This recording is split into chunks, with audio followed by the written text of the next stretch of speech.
One of the misconceptions I hear from my talks and even one-to-one conversations with people is that people believe that they don't have enough time to put enough hours of sleep into their everydays.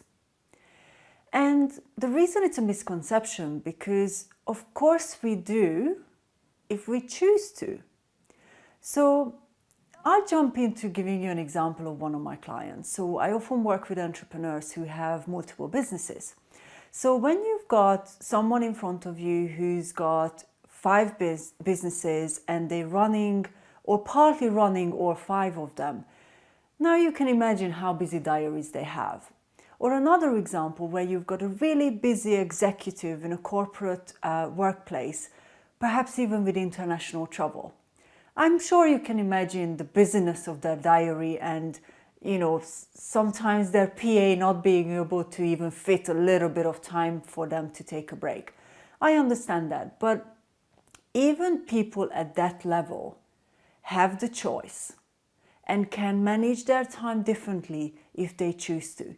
So if insomnia and sleep problems start to really impact the kind of life that you have because you think your diary is busy, then rethink.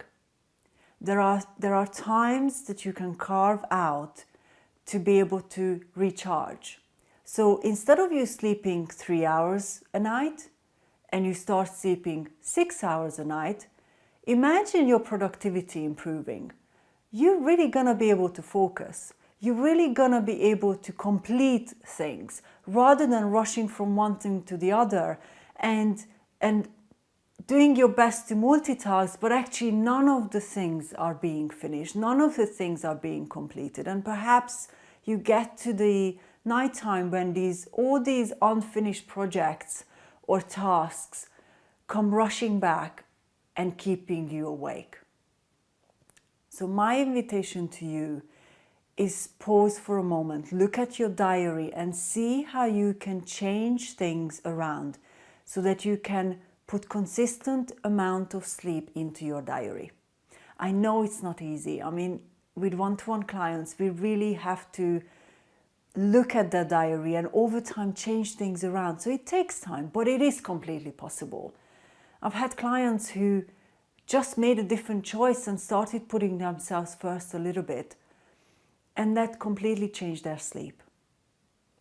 So if you think you've got a really busy diary, step number 1 is actually getting rid of things that you don't really have to do, or it's taking you too long to do. And it's probably better if you either collaborate with someone and you sit down and you do perhaps a brainstorming session, and then you actually complete the project with the help of another person.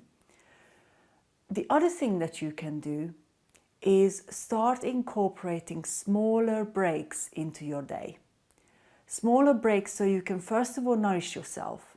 Again, if you have a very busy diary, the chances are that you're not actually perhaps eating regularly, or you're not having enough water because you just keep going one after the other, one task after the other, and you just forget about it. I've seen it all the time with my clients.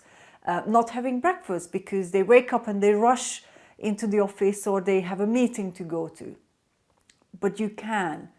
It just takes you to make a different choice. We all have the same 24 hours.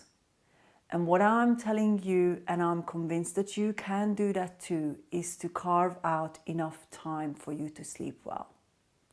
If you have a question about this, if you're not sure how to do that, come and reach out to me and let's arrange a call, because I want you to be able to do that. I want you to be able to overcome insomnia, overcome your sleep problems so that you can manage your life better.